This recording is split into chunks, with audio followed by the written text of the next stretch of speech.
नमस्कार दोस्तों, मेरा नाम है सोनू और आज का हमारा जो टॉपिक है इसमें हम कंप्यूटर नेटवर्किंग से रिलेटेड कुछ इंपॉर्टेंट क्वेश्चंस करने वाले हैं। तो चलिए शुरू करते हैं इस वीडियो को बिना ज़्यादा समय लिए। सबसे पहला प्रश्न है, ओएसआई मॉडल में परतों की संख्या कितनी होती है। यानी कि जो आपका ओएसआई मॉडल होता है उसके अंदर टोटल कितनी लेयर होती हैं। उसमें टोटल 7 लेयर होती हैं। जो लेयर जब भी आप जो है इंटरनेट पर किसी दूसरे कंप्यूटर किसी दूसरे डिवाइस से कनेक्ट होते हैं, एक नेटवर्क बनाते हैं, तो आप दोनों के बीच में जब भी डेटा का ट्रांसमिशन होता है, कम्युनिकेशन बनता है, तो वो जो कम्युनिकेशन है वो डेटा ट्रांसमिशन होता है वो इन 7 लेयर से होकर के गुजरता है। ठीक है। और ओएसआई की फुल फॉर्म होती है ओपन सिस्टम इंटरकनेक्शन। दूसरा प्रश्न है, ईमेल किस एप्लीकेशन लेयर प्रोटोकॉल का यूज करती है। यानी कि जो आपका ईमेल होता है वो जब आप भेजते हैं किसी दूसरे को, कम्युनिकेशन करते हैं एक दूसरे के साथ, तब जो ईमेल है वो किस प्रोटोकॉल का इस्तेमाल करके जो है एक स्थान से दूसरे स्थान पर पहुंचता है। तो इस प्रश्न का जो सही उत्तर है वो है ऑप्शन बी, एसएमटीपी प्रोटोकॉल का इस्तेमाल किया जाता है जब भी आप जो है ईमेल किसी को भेजते हैं। और एसएमटीपी की फुल फॉर्म होती है सिंपल मेल ट्रांसफर प्रोटोकॉल। ठीक है। ये जो प्रोटोकॉल होता है इसमें कम साइज का डेटा ट्रांसमिट किया जा सकता है, क्योंकि जो आपका ईमेल होता है उसके अंदर आप मैक्सिमम 25 MB तक की फाइल जो अटैच करके भेज सकते हैं। इसके अलावा जो आपका FTP होता है जिसे हम फाइल ट्रांसफर प्रोटोकॉल कहते हैं, इसके माध्यम से आप जो है बड़े साइज की जो फाइलें होती हैं उनको इंटरनेट पर एक स्थान से दूसरे स्थान पर जो है भेज सकते हैं, ट्रांसफर कर सकते हैं। तो अगर फाइल का साइज जो ज्यादा होगा तो FTP प्रोटोकॉल इस्तेमाल किया जाएगा। वहीं अगर ईमेल के माध्यम से आप कोई फाइल भेजते हैं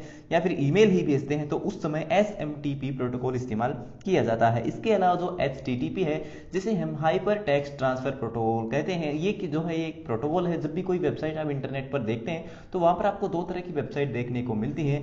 एक है HTTP और दूसरी होती है HTTPS। ठीक है। जो HTTPS होती है वो सिक्योर होती है और HTTP जो होती है सिंपल, वो आपकी सिक्योर नहीं होती है। तीसरा प्रश्न है, नेटवर्क डिवाइस का रिपीटर्स ओएसआई मॉडल की किस लेयर को ऑपरेट करता है। तो इस प्रश्न का जो सही उत्तर है वो है ऑप्शन सी। ठीक है। जो रिपीटर होता है, रिपीटर क्या होता है, एक तरह का हब होता है। वो क्या करता है, जब भी जो भी सिग्नल उसके पास आता है वो उस सिग्नल को रिपीट करके फिर से आगे की तरफ भेज देता है, ट्रांसमिट कर देता है। तो वो क्या करता है, वो सिग्नल को रिपीट करने का काम करता है। सिर्फ इसलिए उसे जो है रिपीटर बोलते हैं, या उसे हम सिग्नल रिपीटर भी बोल सकते हैं। ठीक है। तो वो क्या है, वो एक तरह का फिजिकल डिवाइस है, इसलिए वो जो है वो फिजिकल लेयर को ऑपरेट करता है, उसको कंट्रोल करता है। जो कि और आपकी जो फिजिकल लेयर है यहाँ पे देख लिखा हुआ है, ये जो फिजिकल लेयर होती है वो आपकी ओएसआई मॉडल की पहली लेयर होती है। चौथा प्रश्न है, सिग्नल की शक्ति कम हुए बिना नेटवर्क की लंबाई बढ़ाने के लिए किसका उपयोग किया जाता है। तो अभी अभी आपने देखा था कि जो रिपीटर होता है वो क्या करता है, उसके पास जो भी सिग्नल आता है वो उसको उसी स्थिति में रिपीट करके आगे की तरफ भेज देता है। यानी कि उसके पास जो सिग्नल आया है वो उसी फ्रीक्वेंसी में उस सिग्नल को उसी फ्रीक्वेंसी के अनुसार आगे की तरफ भेज देता है, उसी पावर के साथ में। ठीक है। तो इससे क्या होता है कि नेटवर्क की जो लंबाई है वो भी बढ़ जाती है और जो है उसकी जो शक्ति है वो भी, पावर, उसकी फ्रीक्वेंसी भी कम नहीं होती। पांचवा प्रश्न है, ब्लूटूथ प्रौद्योगिकी संभव बनाती है। यानी कि जो आपकी ब्लूटूथ टेक्नोलॉजी होती है उसका इस्तेमाल क्यों किया जाता है। तो इस प्रश्न का जो सही उत्तर है वो है ऑप्शन ए, उपकरणों के बीच वायरलेस संचार के लिए हम जो है ब्लूटूथ टेक्नोलॉजी का इस्तेमाल करते हैं। ब्लूटूथ टेक्नोलॉजी क्या करती है, आपके जो डिवाइसेस होते हैं उनके बीच में जो एक नेटवर्क बनाती है जिसे हम PAN बोलते हैं, यानी कि पर्सनल एरिया नेटवर्क। ठीक है। और जो ब्लूटूथ आपका होता है उसकी मैक्सिमम रेंज होती है आपकी 10 मीटर, यानी कि 10 मीटर तक की दूरी के जो डिवाइसेस हैं उनके बीच में ब्लूटूथ टेक्नोलॉजी के माध्यम से जो है कनेक्शन बनाया जा सकता है। अगर आप किसी कॉम्पिटिटिव एग्जाम की तैयारी कर रहे हैं और आपको अभी तक जो है कंप्यूटर की बेस्ट हिंदी MCQ ई बुक नहीं मिली है, तो आज की इस वीडियो में हम आपके लिए लेके आए हैं एक ऐसी ई बुक जिसको पढ़ने के बाद आप अपने एग्जाम में आने वाले कंप्यूटर के सभी हिंदी क्वेश्चन को आसानी से सोल्व कर पाओगे। ये ई बुक कवर करती है SSC, railway, bank, DRDO, CCC, ITI copper training officer, data entry operator और अन्य सभी जनरल कॉम्पिटिटिव एग्जाम्स को जहां पर भी कंप्यूटर के हिंदी क्वेश्चन पूछे जाते हैं। इसमें आपको मिलते हैं 2000 प्लस क्वेश्चन जो कि पुराने कॉम्पिटिटिव एग्जाम्स के क्वेश्चन पेपर से लिए गए हैं। इसमें सभी प्रश्नों को टॉपिक वाइज दिया गया है। पूरे इंटरनेट पर किसी भी बुक में आपको एक साथ इतने सारे टॉपिक देखने को नहीं मिलेंगे। इस ई बुक से आप कम समय में अच्छी तैयारी भी कर सकते हो। तो देर किस बात की है, अभी जाइए इस वीडियो के डिस्क्रिप्शन में और पाइए इस ई बुक को बहुत ही अफोर्डेबल प्राइस में।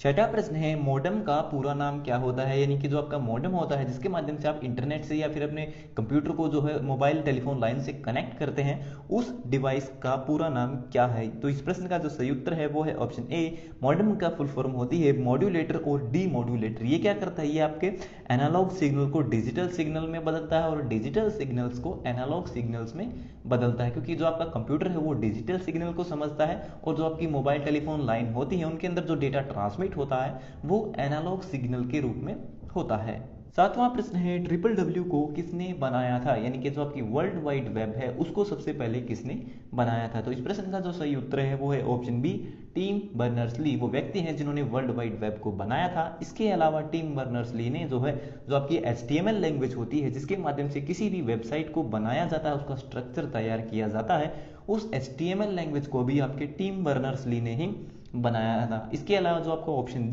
सी दिया है वो है विंडसर्फ। विंडसर्फ वो व्यक्ति हैं जिन्हें फादर ऑफ इंटरनेट भी कहा जाता है। आठवां प्रश्न है फाइबर ऑप्टिक केबल किसकी बनी होती हैं। तो जो आपकी फाइबर ऑप्टिक केबल्स होती हैं इनका इस्तेमाल कंप्यूटर्स के बीच में डेटा को ट्रांसमिट करने के लिए किया जाता है। एक कंप्यूटर से दूसरे कंप्यूटर में अगर आप वायर्ड यानी कि तारों के माध्यम से डेटा को भेजना चाहते हैं तो उसके लिए हम जो है फाइबर ऑप्टिक केबल्स का इस्तेमाल कर सकते हैं, क्योंकि जो आपकी फाइबर ऑप्टिक केबल्स होती हैं इनमें डेटा को ट्रांसमिट करने की सबसे ज़्यादा फास्ट स्पीड होती है। इनके माध्यम से डेटा को हाई स्पीड से जो है ट्रांसमिट किया जा सकता है। और जो आपकी फाइबर ऑप्टिक केबल्स होती हैं इनको बनाने के लिए प्लास्टिक और ग्लास इन दोनों चीज़ों का इस्तेमाल किया जाता है। इसके अलावा जो आपकी फाइबर ऑप्टिक केबल्स होती हैं इनमें जो डेटा ट्रांसमिट होता है, जो डेटा ट्रांसफर होता है इनके अंदर, वो लाइट यानी कि प्रकाश के रूप में होता है। इसी वजह से इनकी जो स्पीड है वो बहुत ज़्यादा होती है। नौवां प्रश्न है टोपोलॉजी को अन्य किस नाम से भी जाना जाता है। तो जो आपकी टोपोलॉजी होती है जिसमें आपको पता चलता है कि आपके पास जो कंप्यूटर है वो किस तरीके से एक दूसरे से कनेक्टेड है, तो जो आपकी टोपोलॉजी होती है उसका दूसरा नाम क्या है। तो इस प्रश्न का जो सही उत्तर है वो है ऑप्शन सी। टोपोलॉजी को हम नेटवर्क आर्किटेक्चर भी कहते हैं, यानी कि जो हमारा जो नेटवर्क है कंप्यूटर का उसका स्ट्रक्चर वो किस तरह से बना हुआ है, उसमें डेटा किस तरीके से किस वे में जो है ट्रांसफर हो रहा है। 10वां प्रश्न है बस टोपोलॉजी को अन्य किस नाम से भी जाना जाता है। तो जो आपका लैन नेटवर्क होता है यानी किसी एक बिल्डिंग के अंदर जो नेटवर्क होता है उसमें जो है ज्यादातर बस टोपोलॉजी का इस्तेमाल किया जाता है और बस टोपोलॉजी का अन्य नाम यहाँ से पूछा गया है। तो यहाँ पे ऑप्शन दिए गए हैं लाइन टोपोलॉजी या फिर लीनियर टोपोलॉजी। तो इस प्रश्न का जो सही उत्तर है वो है ऑप्शन डी। बस टोपोलॉजी का हम लाइन टोपोलॉजी भी बोलते हैं और लीनियर टोपोलॉजी भी बोलते हैं। ठीक है, तो इस प्रश्न का सही उत्तर है ऑप्शन डी।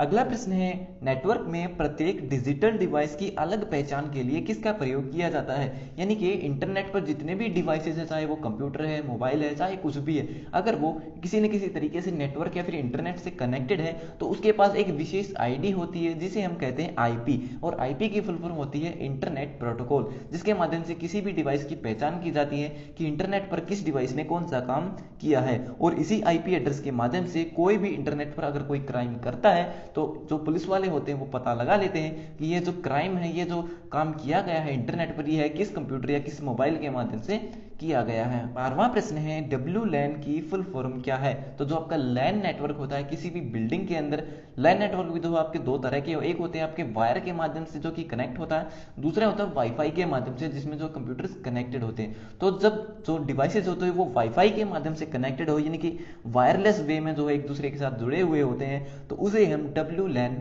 बोलते हैं। अगर वायर के माध्यम से कनेक्टेड है, किसी तारों का इस्तेमाल किया गया है पूरी बिल्डिंग में कंप्यूटर को जोड़ने के लिए, तो वो सिर्फ एक लैन होता है। लेकिन अगर वाईफाई से कनेक्टेड है, बिना तारों के कनेक्टेड है, तो उस नेटवर्क को हम बोलते हैं वायरलेस लोकल एरिया नेटवर्क। तो इस प्रश्न का सही उत्तर है ऑप्शन ए।